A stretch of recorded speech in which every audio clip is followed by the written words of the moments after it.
All right, so now I'm heading over to the Showcase Pavilion. Let's see what cool toys they've got stored in there. I'm just walking in, I already see a 911, so let's go see what's inside. Oh, not just any 911.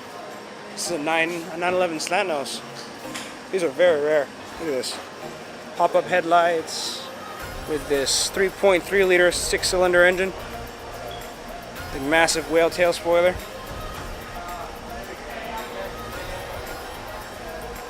Oh, and this is a turbo. This is a slant nose turbo. Jeez, this must be like a $250,000 car. Oh, well, no, it sold for $110,000, but either way, that's just nice. That's cool. What else is out here? Got some Corvettes, Z28, Pontiac Firebird. Oh, this is the Turbo Trans Am replica. As a matter of fact, my car is using the map sensor from this car. It's using the GM 3-bar. Look at that. Let's see, classic Ford Mustang, a 340 wedge. That's interesting. Looks like it might be a Plymouth.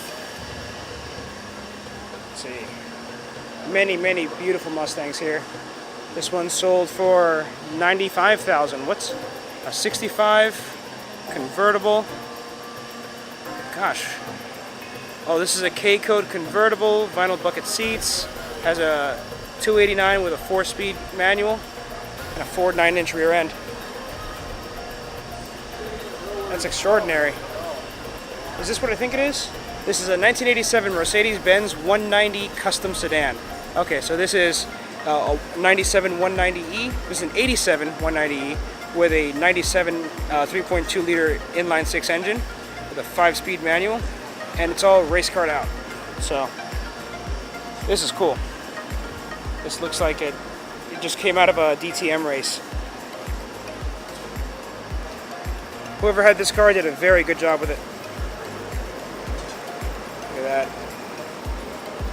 I was going to enter this into a NASA event right away. Lightweight wheels. Let's see, Camaro ZL1 convertible. Let's see, more cool stuff. Is that it's a Chevy Nova. Fun fact, in South America these were sold as a Nova, but in Spanish, Nova means doesn't move, doesn't go. So that was they should have changed the name for that South American market. I'll take a look at this very clean E36 M3. All original. Look at that, it's got some good tires on it. M contour wheels. I remember my E36 and it was nowhere near as clean as this. I forgot the name of this color, I think it's silver or something. It's sold for $32,000. Oh wow. What's it got? With almost 22,000 miles. 22,000 miles. It's original perfect interior. Wow. Let me see if I can read a little bit of the sticker on it. So it's got 21,930 miles. It's got a 3.2 liter motorsport engine, Harman Kardon sound system. Okay, very nice. Look at this tiny thing. At first I thought it was like a Japanese K car or something, but this is a 1960 Aldo Bianchi Bianchina Transformabile. So this is this a convertible? Yeah. You can, so it's not like a traditional convertible where the roof comes down, but you can actually separate this roof panel, it comes all the way down, and the pillars stay up. And it's got this tiny trunk. This car is absolutely tiny. Let me see, what tires are on this? Like 13s, 12s? I can't even tell. Look at this thing. Yeah, these are 12-inch wheels. These are 12-inch wheels. Look at this thing. With 125 tires. Holy crap. And check this out. Is it alright if I open the doors? Okay. So check this out. The doors are actually suicide doors, and they open outward. Oh. Does it stay open, or? Okay. So it's got roll down windows. There's your door handle there. Got a little door pocket there. Tiny rear seat. This guy's got a manual transmission. This is cool. Great. Awesome, man. Congratulations.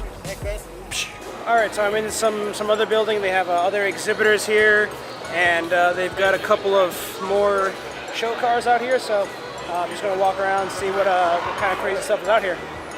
Check these out. They have like these antique steampunk style clocks and lamps. Look at this. This one has a thermometer on it, I think. Well, no, there's no way that's 120 degrees. Oh, this is down at 0. So what does this do? Oh, that's a pressure gauge.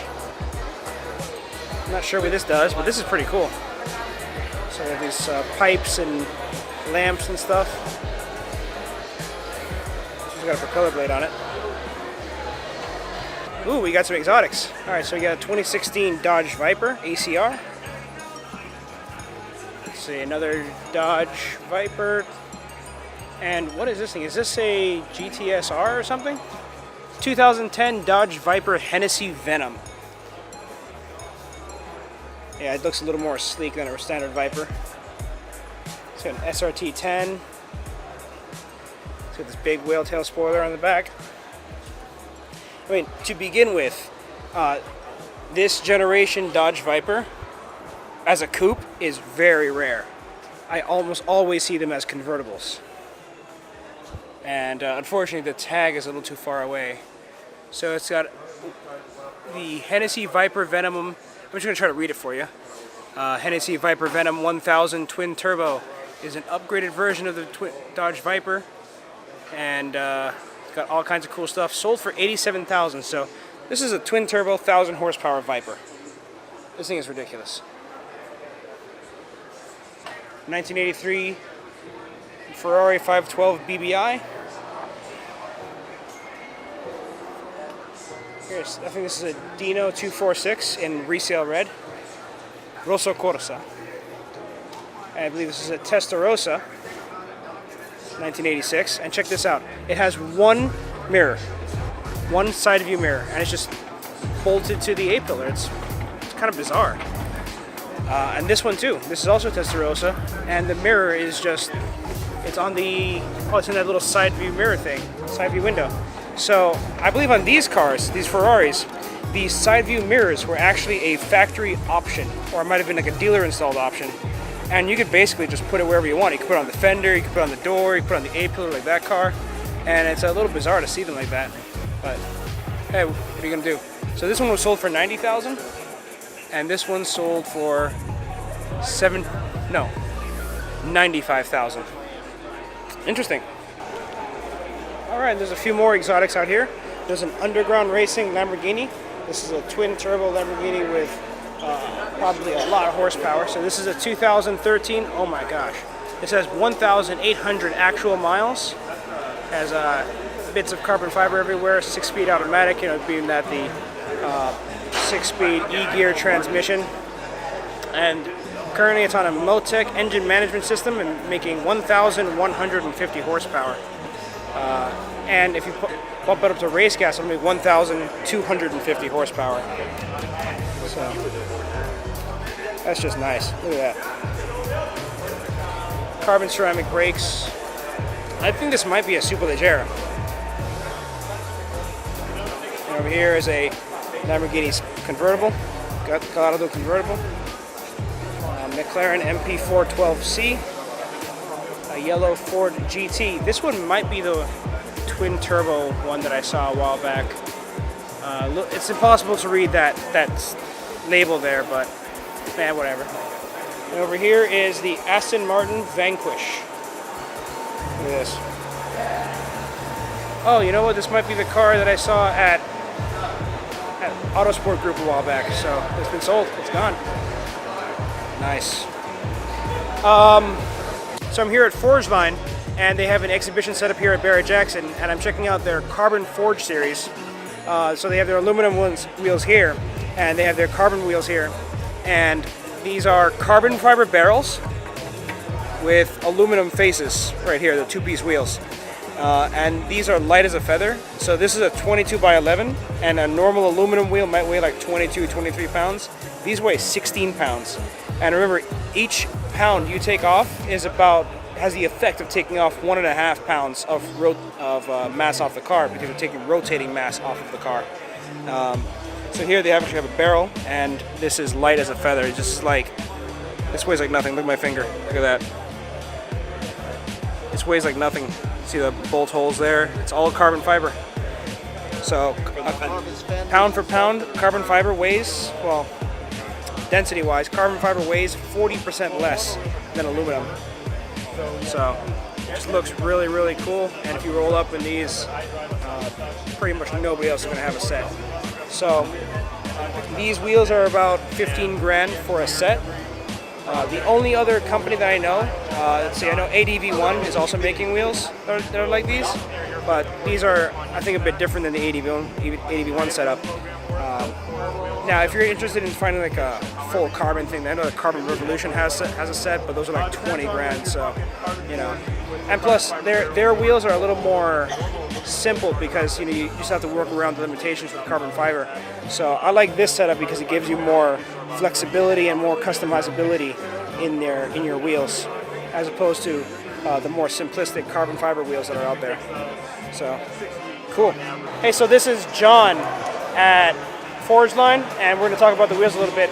So I have a question. How strong are these? Because I know that like aluminum wheels or steel wheels, if you hit like a curb or something, they'll bend. You know, whereas carbon fiber is a lot more rigid and it tends to shatter when you come across like a huge load. So what would happen with these wheels? Yeah, these are actually stronger than the aluminum.